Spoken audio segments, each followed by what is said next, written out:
இப்போ நம்ம என்ன பார்க்க போறோம்னா ஜாக் F5ல வந்து என்ன ப்ராப்ளம் ஆயிடுச்சு, இந்த மிஷினில் என்ன ப்ராப்ளம் ஆயிடுச்சுன்னா, நாங்கள் வந்து வீடு வந்து ஷிஃப்ட் பண்ணோம். வீடு ஷிஃப்ட் பண்ணையில் இதை கழட்டி கொண்டு வந்து செட் பண்ணுறோம். செட் பண்ணும்போது இதில் வந்து இப்போ வந்து ப்ராப்ளம் வருது. என்ன ப்ராப்ளம் பார்க்கலாம். ஃபஸ்ட்டு மிஷினை ஆன் பண்ணுறோம். மிஷினை ஆன் பண்ணிட்டோம். ஆனால் நமக்கு என்ன பிரச்சனை வருது, இங்கே பாருங்கள் E6ன்னு வருது. இதில் ஆக்சுவலாக இப்போ ரன் பண்ணோம்னா ரன் பண்ண முடியல. ஏன்னா இங்கே வந்து E6 ப்ராப்ளம் இருக்குது காட்டுது.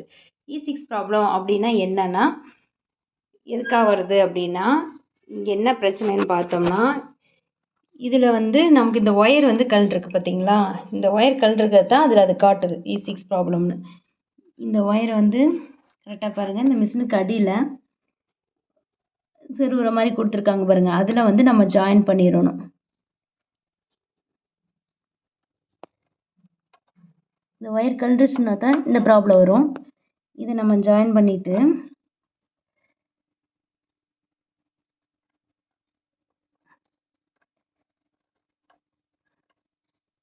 இது லூஸாக இருந்தாவோ இல்லை கழட்டாவோ உங்களுக்கு இந்த E6 ப்ராப்ளம் வரும். சாரி, ஆஃப் பண்ணிக்கலாம். ஆஃப் பண்ணிவிட்டு ஜாயின் பண்ணுங்கள்.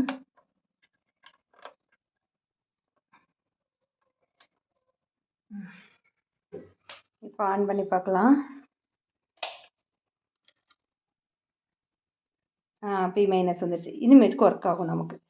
இப்போ பாருங்கள், அழுத்தி பார்க்கலாம். பெடல் அழுத்தி பார்க்கலாம். ஒர்க் ஆகுது. அவ்வளோதாங்க. இதுதாங்க E6 ப்ராப்ளம். இப்போ E6 ப்ராப்ளம் சரியாயிடுச்சு.